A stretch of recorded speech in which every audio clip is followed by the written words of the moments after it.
A shocking video has emerged of the Nairobi Senator Edwin Sifuna, who also serves as the leader of the Linda Mwananchi faction within ODM, where he claims that the ODM Linda ground leaders, those are Oburu Oginga and Gladys Wango from Mabei, hired dangerous goons and placed them in Vipingo, Kilifi, where the Central Committee was supposed to be held.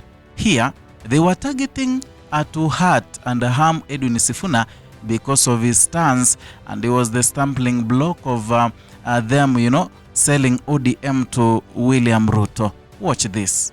Haya, usiku saa ile nimelala, nilikuwa na tikiti ya kwenda Kilifi, ninayo hapa. Kuna wale baadhi ya wafanyikazi ambao wanafanya pale, amenitumia rafa ananiambia Sifuna, kuna maagizo tumepewa hapa ya kwamba kuna vijana wataruhusiwa waingie, lakini wale walinzi wako hawatakubaliwa uingie. Tunaona kwamba utakuwa katika hali ya hatari. Unaona? Nani amekutumia ujumbe? Mfanyikazi kwenye hiyo venue ya hiyo mkutano. Walikuwa wamepeleka kule Vipingo. Mfanyikazi mmoja akaniambia, unajua uzuri ya kuwa Mluya ni kwamba wale watu wanasimamanga kwa gate wengi ni Waluya. So watu wako kila mwami tafadhali. Ubaya, lakini iliniokoa. Jamaa amenitumia message akaniambia, mtoto wetu usikuja hapa, wamekuchorea. Haya, mimi nikasema nitatuma apologies zangu. Na kweli jinsi ambavyo waliniambia, huyo jamaa aliniambia wakati wa kusoma ile resolutions, unakumbuka mlikuwa mnasikia kwenye mic wale vijana walikuwa wanapiga simu, hata walitengeneza videos, walikuwa wametolewa hapa. I was actually the one scripting na nilisikia. Ulisikia walikuwa wameletwa pale katika eneo ambalo ni private. Unajua Vipingo region ni mahali ambao ni private. Yes, exactly. Na ilikuwa mkutano ipelekwe huko kwa ajili ya usalama wa kila mtu. Unanielewa? Wakanipangia wahuni waje pale wanidhuru. Haya, it is a short video that has elucidated a lot of emotions in Kenya. It has reached to an extent where the divisions within ODM have led to people organizing goons to harm other leaders in ODM. It's such a shame. So Edwin Sifuna, because he has been so influential lately, he has been having a lot of wave in Kenya. People love him so much. He has gained a lot of momentum in his rallies. He pulls a great number of people, huge crowds, mammoth crowds. I think this one is hurting the negotiation of some of the ODM leaders who were negotiating to sell ODM party to William Ruto. And that is why they wanted to teach Edwin Sifuna a lesson. So according to Edwin Sifuna, he got an intel from Vipingo, those people who are security people around there. They told him that there was a plan by ODM leaders, and those are Gladys Wanga and Oburu Oginga, presumably, who had planned that the security of Edwin Sifuna would not be allowed to enter that room where a meeting would be carried out, that Central Committee meeting. But they had been given an order that there are some boys who could be allowed to enter. So these people knew that if Edwin Sifuna goes there, he could be hurt, he could be harmed.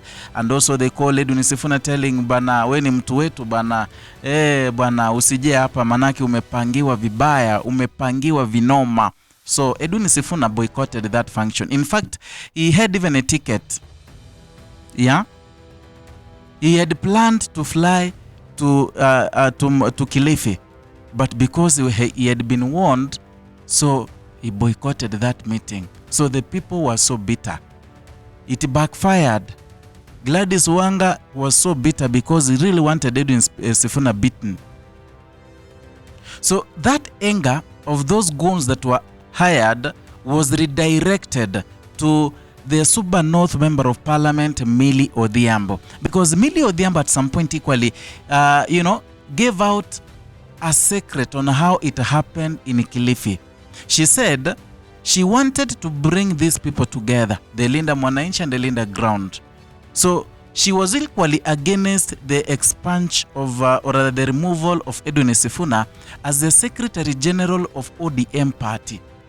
So this thing, or rather has turned to bring peace and bring unity among these factions, was not taken lightly by some people, some leaders of ODM. So the goons directed that anger to Millie Odhiambo. They wanted to assault her in Kilifi, but according to her, it never happened. I want to read the message, or rather the post made by Millie Odhiambo.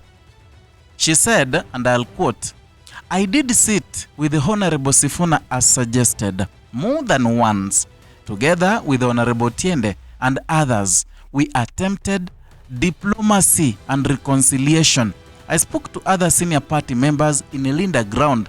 We were to have a sitting before the Central Committee meeting in Kilifi. Instead, goons came to attack Sifuna but turned their anger on me when they realized Sifuna was not there. They and their masters were not happy that I was attempting to bring our teams together. Let me sit on the fence so long as it is not yours. The buttocks are mine." That is another fierce statement by Millie Mabona. We know Millie Odhiambo as someone who speaks her mind. She speaks, she doesn't fear. She's another brave woman who shouts when necessary, who speaks her mind when necessary, and no one can limit what she talks. No one can control or rather manipulate what she speaks. So she gave a secret. She gave out a secret that Edwin Sifuna would be beaten badly in Kilifi in that Central Committee meeting. And remember, in that Central Committee is when they decided to remove Edwin Sifuna from the position of the Secretary General. So they wanted to humiliate Edwin Sifuna badly and maybe present it to Kenyans that the people and the delegates of ODM had rejected Edwin Sifuna because he is not he is not aligning himself with the structures of the party. Maybe that was what they had planned, but it backfired greatly. So I'm drawn, and the Kenyans are now drawn with the fact that Gladys Wanga can hire goons to attack a fellow party member. Avoid even the leadership, because in as much as it's happening, she was the chairperson, Edwin Sifuna was the Secretary General. Yeah. So if it reaches a point where leaders themselves, they want to hurt one another because William Ruto wants that party, you realize how heavy the situation is. And as it stands right now, today I heard the political analyst Herman Manyora saying that in Kenya right now, Edwin Sifuna has the highest number of votes. In as much as the number of votes does not translate to election win, yeah, but right now Edwin Sifuna has the highest number of votes. So if they hired goons to attack Edwin Sifuna, yet he was the Secretary General, what would happen right now that he has declared himself to be the Secretary General through court, in as much as ODM doesn't want him? Or what can happen to him now that he is, attacking Oburu Oginga and the Linda Mwananchi vehemently in all the rallies they've gone? What will happen? That tells you that the situation in Luo Nyanza, leave alone Luo Nyanza anyway, the situation in ODM is not okay. And people will kill one another to be leaders so that they be the people who can be listened to who take who makes decisions of the party. Edwin Sifuna himself has said it is not a must that he be the Secretary General of that party. In fact, he says that there is a point when Raila Odinga died, when he went to Oburu Oginga and told him if he is not contented with him as the Secretary General, he was ready to resign so that whoever takes his place performs the roles and the responsibilities. But Oburu Odinga denied.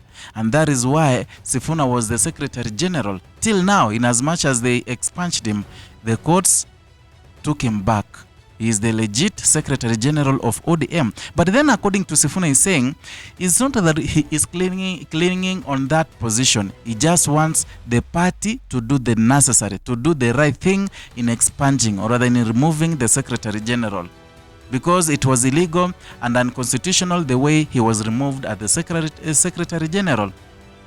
But to a point where they hire goons to beat a fellow leader in ODM. This thing has gone so far. I don't know what you think. You can write your comment down there in the comment section. Let us have a debate there. I'll respond to every comment. So maybe it can form a basis of whatever we're going to talk about in the next video. And if you're new here, consider subscribing, liking, and sharing our content. Hit the notification bell so that you can be receiving notifications each and every time we bring you a new